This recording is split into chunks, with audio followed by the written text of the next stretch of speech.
Maligayang pagdating sa Movie Pinoy Recap Story. Sa video na ito, ay inyong matutunghayan, ang horror action drama mystery thriller movie, na may pamagat na, Underground.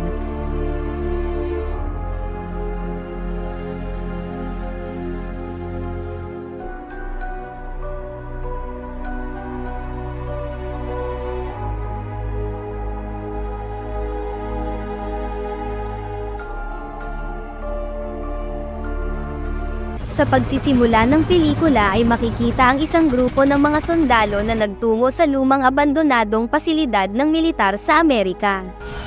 Layunin nilang bawiin ang kontrol ng lugar mula sa mga kakaibang nilalang na bunga ng palpak nilang pagsasagawa dati ng pang-sayantipikong eksperimento na lumikha ng mga kakaibang halimaw na gagamitin sana nilang sandata sa mga gera, pero sa isang pagkakamali ay hindi nila nakontrol ang mga ito at ngayon sa pangkasalukuyan ay sila pa ang isa-isang inubos ng mga nilalang na ultimo ni isa sa kanila ay walang nakaligtas.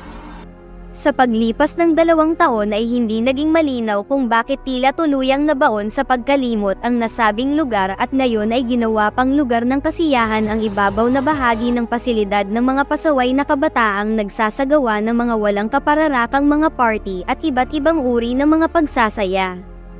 Sa partikular na gabing ito ay dumating ang isang dating sundalo na nagngangalang Adrian na kauuwi lang mula sa pagkakadestino nito sa ibang bansa na may nangyayaring gera. Nakasama nito sa kasiyahan ang kanyang mga kababata na sila Billy, Alice, Jenna, at ang kabaro niya sa kasundaluhan na si Matt kasama ang nobya nitong si Evie. Sa gitna ng patuloy na nagaganap na party ang dalawang hindi tukoy na magkasintahan naman na ito ay hindi na nakatiis pa at pasimple silang pumasok sa isang kakaibang pintuan upang makapagparaos. Samantala, sa ilang sandali ay may nagdatingan na isang grupo ng mga mukhang mapanganib na mga gangster kung saan binastos ng isa sa mga ito ang kaibigan nila Adrian sa pamamagitan ng pagtapik sa pisngi ni Alice sa bandang ibaba. Dahil rito ay hindi na nakapagpigil si Adrian at binigyan niya agad ito ng magkasunod na kombinasyon ng pagsuntok na agad na nagpaluhod sa lalaki. Dito na nagsimulang magkainitan ang kanilang grupo laban sa mga kasamahan ng nasabing gang kung saan dahil sa kasanayan na mayroon sila sa pagiging sundalo ay walang kahirap-hirap nilang napabagsak isa-isa ang mga miyembro na umaatake sa kanila. Matapos tuluyang lampasuhin nila Matt at Adrian ang mga ito ay tila hindi pumayag ang kalaban na grupo na mapahiya na lang ng basta-basta. Nagdatingan ng karagdagang kasamahan ng mga gangster na may dala pang mga armas kaya dito na napatakbo sila Adrian. Ang normal na away ay nauwi sa mas malaking riot kung saan dahil sa dami ng bilang nila para hindi madamay ang mga babae nilang kaibigan ay mas minabuti na lang nilang takasan ang mga ito. Napadpad silang magkakaibigan sa lugar na pinasukan kanina ng magkasintahan, nagpupumilit na kinalampag ng walang tigil ng mga gangster ang pintuan at gustong-gusto talaga silang gantihan ng mga galit na kawatan. Napansin ng grupo ng magkakaibigan na nasa loob rin pala ang isa pa nilang kababata na si Jimmy at ang nobya nito habang may ginagawang kababalaghan, pero bago pa nila silipin kung umalis na ba ang grupo ng gangster sa labas ay dito na lang nila napagtanto na nilock na pala ng mga ito ang pintuan sa labas nang sa ganun ay tuluyan na silang makulong sa loob. Wala silang ibang napagpilian pa kung hindi humanap ng ibang madaraanan palabas. Ngunit hindi pa man sila nagtatagal habang naiwan si Jimmy sa lumang banyo ng underground ay rumaragasang sumulpot ang isang nakakakilabot na mutant mula sa kabilang pader na may matatalas na ngipin at mabilisan siyang iwinasiwas nito ng makailang beses bago kainin ang kanyang tenga. Napatakbo agad ang iba para puntahan siya sa loob. Hindi nila nakita ang umatake dito pero dahil sa tindi ng nangyari sa kaibigan ay lubhang kinalibutan ng todo ang iba sa kanila kaya napatakbo ang mga ito. Bago pa man nila mapagtanto kung anong klaseng nilalang ang kasama nila sa lugar ay binulaga na sila ng isa sa mga ito at mabilisang tinangay si Jimmy. Agad nilang sinundan ang nasabing halimaw para subukan na iligtas ang kaibigan, ngunit tila huli na ang lahat dahil nang pinagtulungan nilang batakin ito mula sa pinagkalagyan nitong isang malaking butas sa pader ay nadiskubre nila na kalahati na lang pala ang kanilang mababawi dahil nagawa na pala itong makain ng mga halimaw sa maikling minuto lang. Lubos na hindi natanggap ng kasama nitong nobya ang nangyari dito, subalit dahil sa panganib na nag-aabang sa kanilang pananatili sa lugar at sobrang takot na rin ay dagli silang naghanap agad ng madaraanan nila palabas. Halos kamuntikan pa silang magkanda hulog-hulog mula sa mga marurupok na hagdanan dahil sa matinding kalumaan. Hindi nila napansin na habang tumatagal ay napapadpad na sila sa mas malalim na bahagi ng underground kung saan dito nakapulong ang mas maraming bilang ng mga halimaw. Nagpatuloy sila sa pagtakbo para mailigtas ang kanilang mga sarili sa mga gutom na mga halimaw hanggang sa minalas ang isa sa kanila at nakuha ang nobya ni Jamie. Dahil sa kakaibang liksi ng nilalang ay mabilis itong nakaladkad papalayo na ultimo kahit binilisan na nila Matt ang ginagawa nilang pagsubok na paghabol upang mailigtas siya ay mas lalo lang bumibilis ang paghatak ng halimaw. Halos mag-iisang minuto na rin itong kinakaladkad papalayo ng nasabing halimaw pero hindi sumuko si Matt na matulungan siya sa lahat ng kanyang makakaya. Dumating pa sa tagpo na makailang beses siyang nagkandara pa sa pagtangka nitong paghawak sa kanyang kamay, ngunit ilang beses din siyang nabigo dahil sa kakaibang katangian ng halimaw na hindi nila lubos maipaliwanag.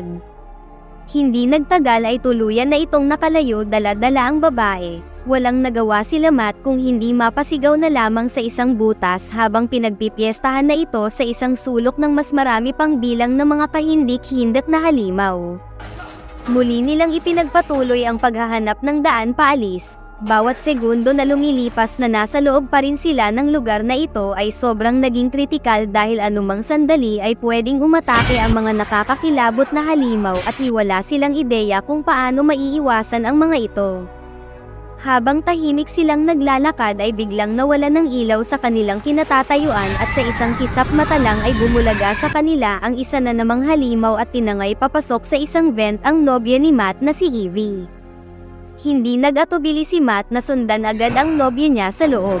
Umakyat rin siya sa vent habang isinisigaw sa kanyang mahal na susunod siya at ililigtas kahit ano pa ang mangyari. Mag-isang nakipagsagupa si Matt sa mga halimaw na nilalang na tila may mga kakaibang masamang balak gawin kay Evie bago kainin. Sa kabutihang palad ay nadiskubre niya na iniiwasan ng mga ito ang matinding liwanag kaya gamit ang napulot niyang gasera ay naging mabisang pamamaraan ito upang magawa niyang magapi ang iilang bilang ng mga halimaw na kumuha sa nobya niya. Samantala kasabay ng lahat ng nagaganap habang naghihintay sila Adrian at ang iba pa sa kanilang pagbabalik ay dito na lang nila malalaman na marami pa pala ang mga nasabing halimaw at tinangay naman ng mga ito ngayon si Jenna kung saan tulad lang ng kanina ay walang pakundangan na ginawang pagkain ang isa na naman nilang kaibigan at wala na silang nagawa pa upang tulungan ito. Habang tumatawid naman sila ngayon sa matubig na bahagi ng underground ay nagpahayag si Billy na sobra na siyang nauuhaw subalit mariin na pinigilan siya ni Evie at sinabing maaaring nakakalason ang tubig sa kanal. Nakinig naman ito sa paalala ngunit hindi nila inaasahan na may nagtatago rin palang halimaw sa ilalim nito na mabilisan siyang binatak palubog. Lahat sila ay nagulantang sa sorpresang pag-atake at lalo pa silang kinalibutan ng lumitaw ang nilalang kung saan ibinigay nito ang putol na palad ng kaibigan nila. Hindi na nakatiis pa si Matt at kahit pa sobrang mapanganib ay buong lakas loob siyang tumalon sa tubig para iligtas ang kaibigan. Nagawa naman niya agad itong may ahon pa ibabaw subalit dahil sa walang tigil na pagpasag at pagwawala nito buhat ng pagkakawala ng kanyang kamay ay hindi agad sila nakatungtong sa semento na nagsanhi pa ng muling pagkakakuha sa kanya ng mapanganib na nilalang. Lubos na nainis si Matt sa kanyang sarili dahil wala siyang nagawa sa mga kaibigan nila na isa-isang tinapos ng mga halimaw sa lugar na ito at isang malaking palaisipan sa kanya na sa tagal niyang nagsisilbi sa hukbong sandatahan ng bansa ay hindi niya nalaman na may ganito palang pasilidad na misteryosong naglalaman ng mga hindi maipaliwanag na uri ng mga nilalang. Muli silang nagpatuloy sa paghahanap ng daan palabas, bagaman sobrang hirap ng kanilang sitwasyon ay wala silang ibang pagpipilian kung hindi huwag sumuko kung ayaw nilang maging hapunan ng mga nasabing halimaw. Matapos nilang pansamantalang matakasan at mapabagsak ang mga nakakasalubong nilang nilalang ay nagkulong sila sa isang kwarto kung saan nagulat sila nang biglang bumukas ang mga ilaw at tumambad ang napakaraming computer monitor. Lumabas sa screen ang German scientist na may likha ng mga nilalang, mapag-aalaman na nilikha nito ang mga sandatang pandigma na mga halimaw mula sa pagdakip nila sa mga turista upang ihalo ang kanilang DNA sa iba't ibang uri ng mga amphibious na mga hayop na silang papalit sa mga sundalo sa mga gera pagdating ng hinaharap na panahon.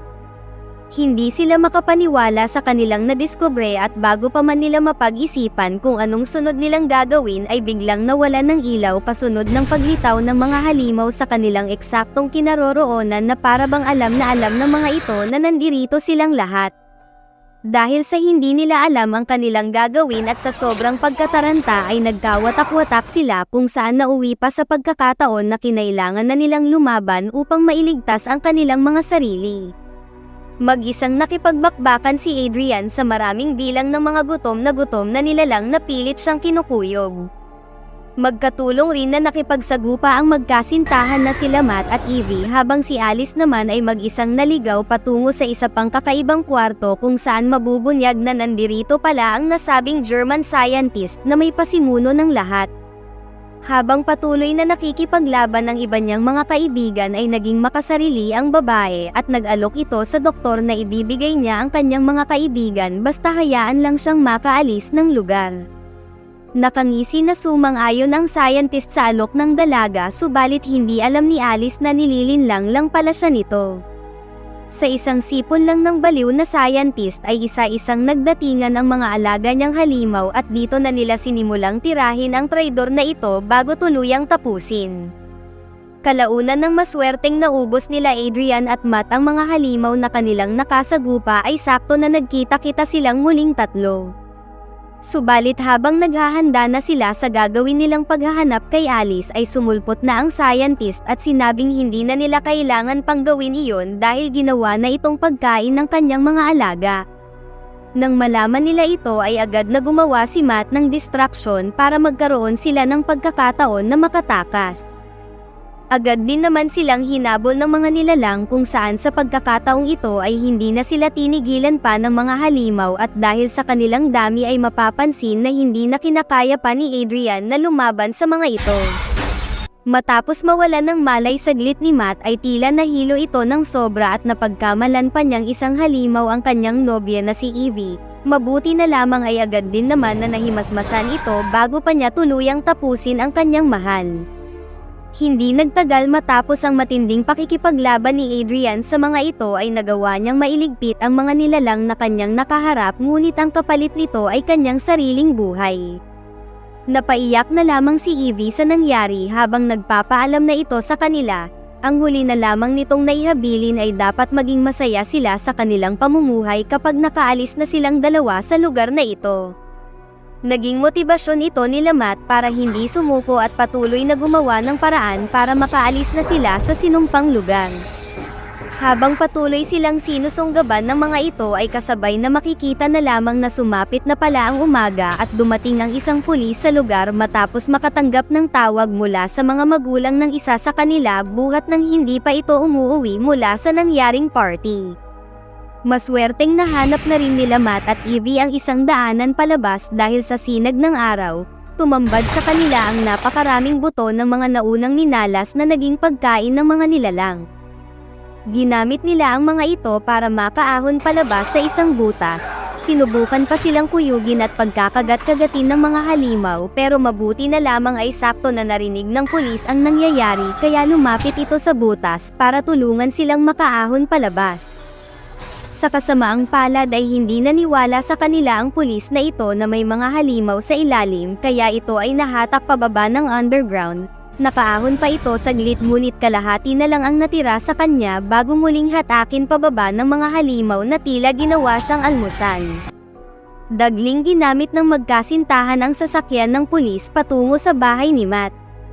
Sa pagtatapos habang nagpapahinga sila at iniisip kung paano ipapaliwanag sa kinauukulan ang nangyari sa kanilang mga kaibigan dulot ng mga halimaw sa lumang pasilidad ay nagising si Evie na unti-unti nang nagbabagong anyo ang kanyang nobyo pero lumalabas na panaginip lang pala niya ito at makikita na lang nila sa kanilang cellphone na may nagpadala ng video na makikitang nakaligtas pa pala si Billy kung saan hawak ito ng baliw na scientist. Special shoutout kay Nerds Umble Vlogs, shoutout kay Roy Mabiera from Las Piñas, shoutout kay Mary Joyful Dinawanaw, at sa huli shoutout rin kay Bogard Kaingin. Maraming salamat po sa inyong walang sawang panunood.